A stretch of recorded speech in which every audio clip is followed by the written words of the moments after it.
আসসালামু আলাইকুম শিক্ষার্থীরা, সকলকে আবারও স্বাগত জানাচ্ছি আমার অনলাইন ক্লাসে। আমাদের আজকের টপিক আর্টিকল। আজকে আমরা আর্টিকলের দা কীভাবে ইউজ করব সেটা ব্যবহার করব, সেটা আমরা আলোচনা করব। এর আগে আমরা আলোচনা করেছি কিভাবে এ এবং এন ইউজ করব। তোমাদেরকে অলরেডি একটা হোম টাস্ক দিয়েছি এবং এই স্ক্রিনে যেটা দেখছো সেটা হচ্ছে হোম টাস্কের অ্যান্সার। তো আশা করি তোমরা হোম করেছো এবং এখান থেকে মিলিয়ে নিবে। তোমরা ভিডিওটা পজ করে মিলিয়ে কার কত নাম্বার হয়েছে আমাকে কমেন্টসে জানাবা। তো সে কে কত পেয়েছো আমি জানতে চাই। দেখি, আশা করি সবাই ভালো নাম্বার পেয়েছো। যে যাই পাও না কেন আমাকে জানাবা। আর কোনটা বুঝতে পারো নাই, যদি কোনোটা বুঝতে একদমই অসুবিধা হয় সেটাও কমেন্টসে করবা, আমি তাহলে পরবর্তী ক্লাসে তোমাদেরকে বুঝিয়ে দিতে পারবো। ওকে শিক্ষার্থীরা, আমরা এখন চলে যাব use of the, use of definite article the. আমরা দায়ের ব্যবহারটা শিখব। প্রথমে দেখো, নাম্বার 1, নির্দিষ্ট করে বোঝায় এমন কমন নাউনের সিঙ্গুলার ও প্লুরাল উভয় নাম্বারের পূর্বে দা বসে। তাহলে দা বসে হচ্ছে নির্দিষ্ট কোনো নাউনের পূর্বে, সেটা সিঙ্গুলার হতে পারে, প্লুরালও হতে পারে। যেমন আমরা 1 নম্বর উদাহরণগুলোতে দেখো, দ্য বয়েজ আর প্লেয়িং। তাহলে বয়েজ কি? এখানে নাউন, এটা প্লুরাল। তারপর the girl is reading, girl কি? সেটাও সিঙ্গুলার কিন্তু কমন নাউন। বয়েজও কমন নাউন, গার্লও কমন নাউন, মানে গার্ল দিয়ে তো সব মেয়েদেরকে বোঝায়, এই জন্য কমন নাউন। এটা বয়েজরা সব ছেলেদেরকে বোঝাচ্ছে, তাহলে এটাও কি কমন নাউন। তো সিঙ্গুলার এবং প্লুরাল উভয় কমন নাউনের পূর্বে আমরা দা বসাতে পারি নির্দিষ্ট করে। ওকে, 2 নম্বরে আমরা দেখি কি আছে। এক জাতীয় সকলকে বোঝাতে সিঙ্গুলার কমন নাউনের পূর্বে দা বসে। কিছু ওয়ার্ড ধরে এক জাতের সব কিছু বোঝায়, যেমন the cow is a useful animal. তাহলে দ্য কাউ দিয়ে সব ধরনের গরুকে বোঝাচ্ছে, একদম তোমার ষাঁড়, তারপরে হচ্ছে যেটা গাই গরু যেটা দুধ দেয়, মানে সব গরুকেই বোঝাচ্ছে। ছোট বড় যত গরু আছে সব গরুকে বোঝাচ্ছে। তাহলে কি এটা একটা কমন নাউন, একই জাতীয় সব কিছু বোঝায়। তাহলে the cow is a useful animal, তাহলে আমরা কাউর পূর্বে দা বসিয়েছি। তারপরে দেখো, the rose is a nice flower. তাহলে রোজ দিয়ে কি গোলাপকে বোঝানো হচ্ছে, লাল গোলাপ, সাদা গোলাপ, যত রকমের গোলাপ আছে সবগুলোকে বোঝানো হচ্ছে। তাহলে কি এটাও কি একটা সিঙ্গুলার কমন নাউন, এর পূর্বে দা বসছে। নিচে আমরা দেখো বক্স করে রেখেছি, কিন্তু মানব জাতি বোঝাতে ম্যান ও ম্যান এর পূর্বে দা বসে না। ম্যান দিয়ে তো সব মানুষকে বোঝায়, তারপরে ওমেন দিয়ে ওমেনদের সকল মহিলাকে বোঝায়, এটা কমন নাউন, কিন্তু এগুলো পূর্বে দা বসবে না। তাহলে আমরা দুটা কি শিখেছি? কমন নাউনের পূর্বে নির্দিষ্ট করার ক্ষেত্রে যদি কমন নাউন দিয়ে নির্দিষ্ট করে, তাহলে সিঙ্গুলার হোক প্লুরাল হোক সেটার পূর্বে দা বসবে। তারপর 2 নম্বরে কি শিখলাম? যে একই জাতি ও সকলকে বোঝাতে সিঙ্গুলার কমন নাউনের পূর্বে দা বসে, যেমন দ্য কাউ, দ্য রোজ। রোজ হচ্ছে গোলাপ, এটাও কি কমন নাউন। নাম্বার 3-তে চলে যাই। ধরতে পেরেছ? হ্যাঁ, নাম্বার 3, নদী, সাগর, উপসাগর, মহাসাগর, পর্বতশ্রেণী, দ্বীপপুঞ্জ, জাহাজ ইত্যাদি নামের পূর্বে দা বসে, যেমন the Andamans, the Himalayas, the Pacific. এগুলো কি নির্দিষ্ট করে আমরা বুঝিয়েছি, এবং এগুলো হচ্ছে কিসের নাম? হিমালয়স হচ্ছে পর্বতের নাম, আদমান্স হচ্ছে একটা নদীর নাম, তারপর হচ্ছে দ্য প্যাসিফিক সাগরের নাম। অবশ্য এগুলো একটা করে না, এগুলো সবগুলোকেই মূলত মানে অনেকগুলো, যেমন হিমালয়স অনেক পাহাড় রয়েছে, তারপরে আদমান্স অনেকগুলো নদী রয়েছে, তো এগুলোকে একসাথে বুঝিয়েছে।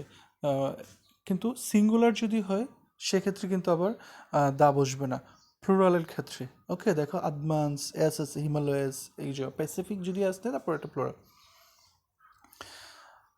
তাহলে নদী, সাগর, উপসাগর, মহাসাগর, পর্বতশ্রেণী, দ্বীপপুঞ্জ, জাহাজ ইত্যাদি নামের পূর্বে কি বসে? দা বসে।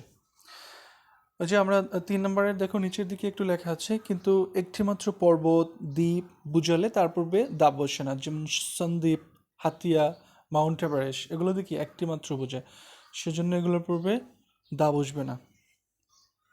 আমরা কত নম্বর শেষ করলাম শিক্ষার্থীরা বলো তো? 3 নম্বর। তাহলে এখন আমরা চলে যাব 4 নম্বরে। ধর্মগ্রন্থ ও পত্রিকার নামের পূর্বে দা বসে। ধর্মগ্রন্থ রয়েছে যেমন আল কোরআন, তারপর হচ্ছে হিন্দুদের রয়েছে বাইবেল, সরি খ্রিস্টানদের রয়েছে বাইবেল, তারপরে হিন্দুদের রয়েছে গীতা। তো এই এই যে ধর্মগ্রন্থগুলো এগুলোর পূর্বে দা বসবে। তারপর দ্য অবজারভার, এটা কি একটা পত্রিকার নাম? প্রথম আলো থাকতে পারে, ইত্তেফাক থাকতে পারে, দ্য ডেইলি স্টার থাকতে পারে, এগুলোর পূর্বে দা বসবে। তাহলে কি ধর্মগ্রন্থ ও পত্রিকার নামের পূর্বে কি বসে? দা বসে। আমরা এক্সাম্পলে দেখি the Holy Quran. The Holy Quran হচ্ছে কি মুসলমানদের ধর্মগ্রন্থ। দ্য অবজারভার, অবজারভার হচ্ছে একটা ইংরেজি পত্রিকার নাম। আমরা চলে যাই 5 নম্বরে। একক বস্তু, পৃথিবীতে একক বস্তু যেটা আছে সেটার পূর্বে সবসময় দা বসবে। যেমন পৃথিবী, এটা মাত্র একটা। সূর্য একটা, চন্দ্র একটা, পূর্ব পশ্চিম উত্তর দক্ষিণ এগুলো কি একটা করে না? একটাই তো পূর্ব দিক আছে, একটাই পশ্চিম দিক আছে। এগুলোর পূর্বে কি বসবে? দা বসবে। যেমন দ্য সান, সূর্য, সূর্য একটা আছে। দ্য আর্থ, পৃথিবী, পৃথিবীতে একটাই। দ্য মুন, চাঁদ, চাঁদ একটা। এরকম দ্য পোলেস্টার। তাহলে কি এক যেটা পৃথিবীতে যেটা একটা আছে সেটার পূর্বে দা বসবে। তারপরে 6 নাম্বার আমরা চলে যাচ্ছি। বর্ণনামূলক বা অর্থপূর্ণ ভৌগোলিক নামের পূর্বে দা বসে। কিছু কিছু কান্ট্রি আছে, দেশ আছে যেগুলো এরকম সংক্ষিপ্ত আকারে লেখা হয়, যেমন USA, the Punjab, USA, the Punjab. অর্থপূর্ণ, আমরা কি বলছি এটা যে বর্ণনামূলক বা অর্থপূর্ণ ভৌগোলিক নামের পূর্বে দা বসে। তাহলে ইউএসএ দ্বারা বোঝানো হচ্ছে ইউনাইটেড স্টেট অফ আমেরিকা। তারপরে দ্য পাঞ্জাব, দ্য ইউএসএস, আর আবার থাকতে পারে দ্য ইউকে, ইউনাইটেড কিংডম। তারপরে থাকতে পারে দ্য ইউএই, ইউনাইটেড আরব এমিরাত। এগুলোর পূর্বে দা বসবে। তারপর আমরা চলে যাই 7 নম্বরে। তারিখের নামের পূর্বে দা বসে। যেমন the 10th November, 10th of November, the 26th of March. এগুলোর পূর্বে কি বসবে? তারিখ। এগুলো হচ্ছে কি তারিখ। তারিখের পূর্বে আমরা দা বসাবো, কিন্তু দিন বা মাসের পূর্বে দা বসাবো না। নভেম্বর, মার্চ এগুলোর পূর্বে বসানো। এগুলোর পূর্বে যদি তারিখ থাকে তাহলে তারিখটার পূর্বে শুধু দা বসাবো। তারপর 8 নম্বরটা আমরা বাদ দিয়ে দিব। 9 নম্বর আমরা পড়বো জাতীয় সম্প্রদায়ের নামের পূর্বে দা বসে। যেমন দ্য ইংলিশ, ইংলিশ দিয়ে হচ্ছে একটা মানে ইংরেজ জাতিদেরকে বোঝাচ্ছে। দ্য রিচ, ধনী, ধনী মানে কি সকল ধনীদেরকে বোঝাচ্ছে। দ্য পোর, পোর সকল পোর শ্রেণীকে বোঝাচ্ছে। দ্য পায়াস মানে কি ধার্মিক, সকল ধার্মিকদেরকে বোঝাচ্ছে। দ্য মুসলিমস সকল মুসলিমদেরকে বোঝানো হচ্ছে। এক্ষেত্রে আবার যদি ইংলিশ আমরা জাতিকে বোঝাচ্ছি, ইংরেজ জাতি, ইংলিশ দিয়ে যদি সাবজেক্ট বোঝায়, যেমন ইংরেজি আমরা বেশি পড়ি না, ইংলিশ সাবজেক্ট, এটার পূর্বে আবার দা বসবে না। খেয়াল রাখবে, ইংলিশ দিয়ে যদি জাতি বোঝায় তাহলে তার পূর্বে শুধু দা বসবে, কিন্তু ইংলিশ দিয়ে যদি আমাদের সাবজেক্ট বোঝায় তাহলে কি এটার পূর্বে দা বসবে না। আচ্ছা, তারপরে সুপারলেটিভ ডিগ্রি এর অ্যাডজেক্টিভের পূর্বে দা বসে। আমরা জানি ডিগ্রি 3টা ফর্ম আছে, পজিটিভ, কম্পারেটিভ, সুপারলেটিভ। যেমন গুড, এটা একটা অ্যাডজেক্টিভ, এটা 3টা যদি রূপ করি আমরা, গুড, বেটার, বেস্ট। তাহলে এখানে দেখো বেস্টের উদাহরণ দিয়েছে, he is the best boy in the class. Superlative degree চেনার একটা উপায় আছে যে ইএসটি থাকে নর্মালি বেশিরভাগ সময়, তাহলে দেখো বেস্ট ইএসটি আছে। তাহলে সুপারলেটিভ ডিগ্রির আগে কি বসে? দা বসে। তারপরে 11-12 নম্বর আমরা স্কিপ করব। 13 নম্বরে চলে যাচ্ছি। যে সকল নাউন দ্বারা বৃত্তি বা পেশা বুঝায় সে নাউনের পূর্বে দা বসে। যেমন হি join the army, he join the police. তাহলে কি আর্মি, পুলিশ এগুলো কি পেশা বুঝায় না? রাইট, তাহলে কি এগুলোর পূর্বে দা বসবে। অর্ডিনাল নাম্বার যখন অক্ষর দ্বারা লেখা হয় তখন তার পূর্বে দা বসে। অর্ডিনাল নাম্বার কীরকম? যেমন 7th, 8th। এই যেমন দেখো ব্র্যাকেটে আমরা একদম ডান দিকে লিখেছি 7, তারপরে TH, এগুলো হচ্ছে অর্ডিনাল নাম্বার। আবার যদি লিখি 8, 9th, 11th, এগুলোকে অর্ডিনাল নাম্বার। কিন্তু এগুলো যদি আমরা আবার অক্ষর দিয়ে লিখি, লেটার দিয়ে লিখি, এখানে দেখো লিখেছে Edward the 7th, Edward the 7th, তাহলে 7th এটা কি মানে আমরা SEVENTH এভাবে লিখেছি লেটার দিয়ে, তো এইভাবে যদি লিখি তাহলে এর পূর্বে দা বসবে, কিন্তু ওইভাবে যদি লিখি তাহলে ওইটার পূর্বে, যেমন 7 দিয়ে TH দিয়ে যদি লিখি ওইটার পূর্বে দা বসবে না। খেয়াল রাখবে অর্ডিনাল নাম্বার কোনটা, যেটা লেটার মানে একদম সংখ্যা দিয়ে লেখা হয় 7 তারপর TH এরকমভাবে লেখা হয়, তাহলে কি ওইটা অর্ডিনাল নাম্বার, ওইটার পূর্বে দা বসবে না। কিন্তু এটা যদি আমরা অক্ষর দিয়ে লিখি তাহলে সেটার পূর্বে কি বসবে, দা বসবে, রাইট। তারপর 15 নম্বরে চলে যাচ্ছি। দেখো কোনো অ্যাবস্ট্রাক্ট কোয়ালিটি বুঝাতে উক্ত অ্যাডজেক্টিভ পূর্বে দা বসে। অ্যাবস্ট্রাক্ট কোয়ালিটি কোনটা, যেটা হচ্ছে কি ধরা ছোঁয়া যায় না, যেমন অনেস্ট, এটা কি সৎ, ধরা ছোঁয়া যায় না, ব্রেভ, সাহস, এরকম।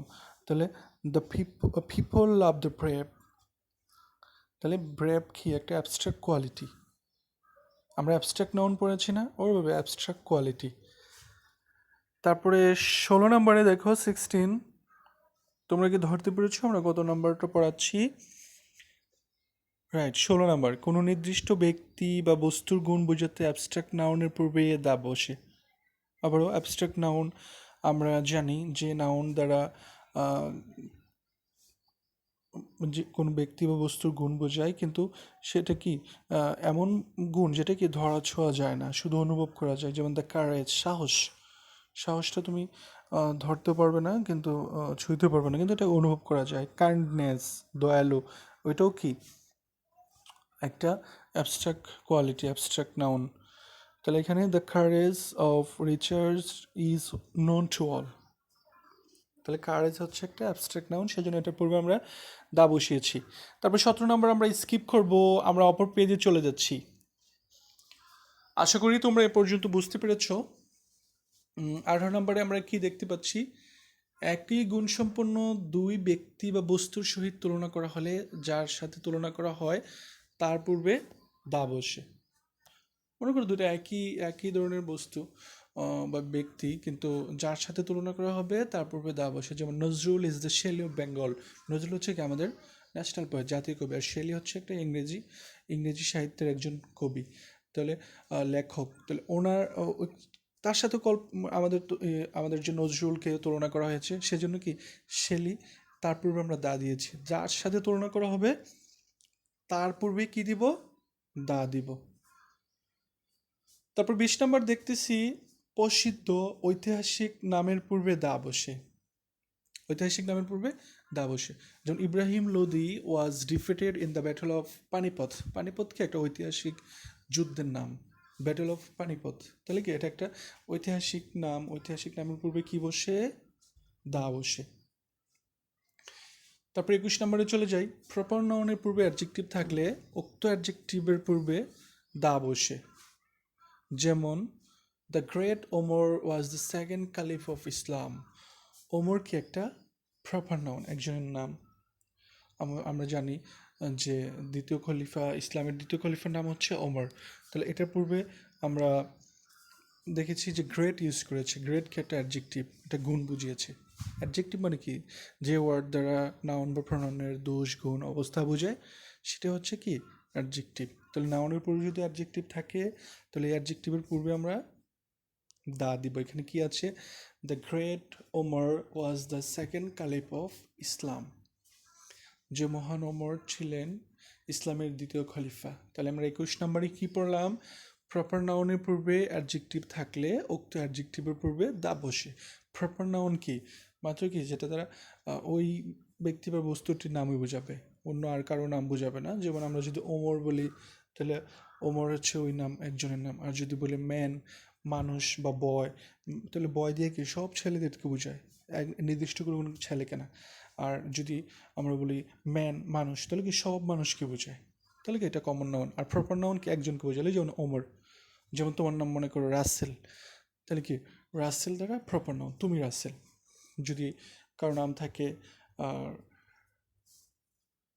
রাশফিয়াত, মেয়ের নাম, তাহলে কি ওইটাও কি হবে, প্রপার নাউন হবে। ওকে, তো আশা করি তোমরা এটা বুঝেছো। তারপর আমরা চলে যাই 22 নাম্বার, সিঙ্গুলার ডেজিগনেশন। ডেজিগনেশন মানে হচ্ছে উপাধি, এর পূর্বে দা বসে। যেমন the president, the prime minister, the head teacher, the headmaster, the principal, তোমরা যদি দেখো যখন অ্যাপ্লিকেশন লিখো হেডমাস্টারের আগে কি লেখো, দা লিখে না? তাহলে কি এটা একটা ডেজিগনেশন, এটা একটা পদবি, সিঙ্গুলার, একজনকে বুঝালে। তাহলে কি এই সিঙ্গুলার পদবির আগে কি বসাবো? দা বসাবো। তারপরে 23 নম্বরে দেখো প্লুরাল পরিবারের নামের পূর্বে দা বসে, the Mughals, the Pathans, the Khans. এরকম প্লুরাল হলে যদি পরিবারের কোনো টাইটেল থাকে, এরকম পদবি থাকে, তাহলে কি পরিবারের নামের পূর্বেও দা বসবে। তারপর আমরা চলে যাব 24 নম্বরে মিউজিক্যাল ইনস্ট্রুমেন্টস। আমি জানি তোমরা অনেকেই মিউজিক্যাল ইনস্ট্রুমেন্ট খুব পছন্দ করো, বাজাতে হচ্ছে, বাজাও অনেকে প্র্যাকটিস করো, হারমোনিয়াম ওরকম কিছু, পিয়ানো অনেকে বাজিয়ে থাকো। তো এখানে উদাহরণ দিয়েছে হি প্লেজ দ্য পিয়ানো। তো পিয়ানো কি একটা মিউজিক্যাল ইনস্ট্রুমেন্ট, সঙ্গীতের যন্ত্র। হি প্লেজ দ্য হারমোনিয়াম হতে পারে। তারপর লাস্ট ওয়ান আমরা দেখছি এখানে 25 নম্বরে অ্যাডজেক্টিভ যুক্ত কতিপয় প্রপার নাউন। যদি noun plus of plus proper noun থাকে তাহলে এর পূর্বে দা বসে। মানে একটা নাউন যদি থাকে, তারপর আবার অফ থাকে, তারপর আবার প্রপার নাউন থাকে, তাহলে এটা পূর্বে দা বসে। যেমন দেখো the national zoo at Mirpur, the national science museum, তারপর শেষে the fort of Lalbagh. Fort কি একটা দুর্গ, তাহলে দুর্গটা কি একটা নাউন। তারপরে অফ আছে, তারপরে আছে লালবাগ, লালবাগ তো একটা জায়গার নামে আছে লালবাগ, তাহলে এটা প্রপার নাউন। তাহলে কি noun plus of plus proper noun যদি থাকে এরকম, তাহলে এর পূর্বে অবশ্যই আমরা কি বসাবো? রাইট, দা বসাবো। তারপরে দায়ের আরেকটা ব্যবহার আছে সুপ্রিয় ছাত্রছাত্রীরা, দেখো যেটা আমাদের বেশি ব্যবহার করা হয়, বেশি ব্যবহৃত হয়, তোমরা এটা বেশিই পাবে। যেমন কোনো নাউন বারবার ব্যবহার হলে তার পূর্বে দা বসে। যেমন I have a pen, dash pen is very nice. তাহলে কি দেখো, পেন প্রথম সেন্টেন্সে একবার আসছে না, আই হ্যাভ এ পেন, তারপর আবার আসছে কি না, তাহলে আবার আসছে, তাহলে বারবার আসছে, এই জন্য আমরা কী দিব? দা দিব। তাহলে বারবার চলে আসলে আমরা কী দিব? দা ইউজ করব।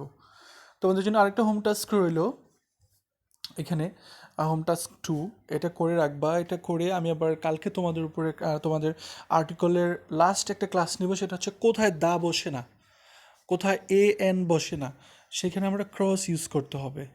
আর্টিকেল যেখানে না বসবে সেখানে ক্রস ইউজ করবে।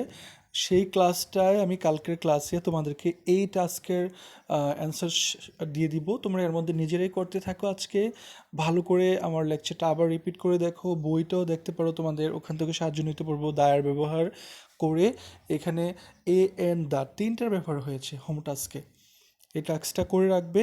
এরপরে আমি কালকে যখন অ্যান্সারটা দিব তোমরা নাম্বারিং করবে, নাম্বারিং করে আমাকে কমেন্টসে জানাবা, আমি আবার দেখবো তোমরা কত পাচ্ছ। তবে তার আগে আমরা গত পর্বের যে হোম টাস্ক 1 সেটার সলিউশনটা কীভাবে হয়েছে সেটা তোমাদেরকে একটু বুঝিয়ে দিচ্ছি। এই যে হোম টাস্ক 1, তাহলে দেখো প্রথমে দিস ইজ আ বুক। তাহলে বুকের বি হচ্ছে কি? কনসোনেন্ট। তার আমরা জানি কনসোনেন্টের আগে কি বসে? এ বসে। তারপরে দ্য ক্রু ইজ, 2 নম্বর আই সো অ্যান আউল। আউলের ও হচ্ছে কি? ভাওয়েল, তাহলে ভাওয়েলের আগে অ্যান বসে। তারপর 3 নম্বর the crow is an ugly bird. তাহলে আগলি, দেখো আগলি ইউটা কিন্তু ভাওয়েল, এই জন্য আমরা কি বসালাম এখানে? অ্যান বসাইছি। আবার আগলির উচ্চারণটা দেখো, আগলি আগলি আগলি, তাহলে কি সাউন্ড মানে কি ভাওয়েল সাউন্ড, এই জন্য কি ভাওয়েল সাউন্ড আসছে, তাও কি অ্যান বসবে। এরপর পরই দেখো 4 নম্বরে this is a unique opportunity. তাহলে ইউটাও কিন্তু ভাওয়েল, দুইটা দেখো, আগের ইউতে হচ্ছে এন, এখানে ইউতে হচ্ছে এ। কেন? ইউ ইউ উচ্চারণ সাউন্ডটা কিসের মতো হচ্ছে? কনসোনেন্ট সাউন্ড হয়েছে এখানে। দেখো ইউ ইউ যখন আমরা লিখতে যাব ওয়াই উ ইউ, ইউ ওয়াই উ ইউ, ইউ, তাহলে ইউ ওয়াই কি কনসোনেন্ট, তাহলে কনসোনেন্টের আগে কি বসে?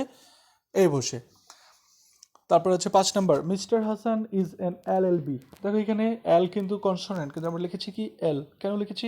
দেখো এল যখন উচ্চারণ করব আমাদের সাউন্ড আসবে ভাওয়েল সাউন্ড, এল এল এ এল এল, লিখতে গেলে এ এল এল, তাহলে কি এ একটা ভাওয়েল, তাহলে সাউন্ডে ভাওয়েল চলে আসছে, এই জন্য আমরা কি দেবো? এন দিব।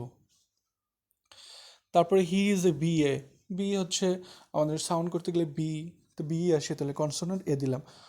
হোয়াট এ লং ডিস্টেন্স, কত নম্বরে? 7 নম্বরে। হোয়াট এ লং ডিস্টেন্স, তো লং একটা কনসোনেন্ট, সেজন্য আমরা এ দিয়েছি। তারপর 8 নম্বরে গিভ মি 100 টাকা নোট, তাহলে 100-এর এইচ উচ্চারিত হয়েছে, এটা হচ্ছে কনসোনেন্ট, এই জন্য এ বসবে। তারপরে 9 নম্বরে I so A one eyed man, তাহলে ও কিন্তু এখানে ভাওয়েলের আগে কি বসার কথা ছিল? অ্যান বসার কথা ছিল, কিন্তু বসেছে কি? এ।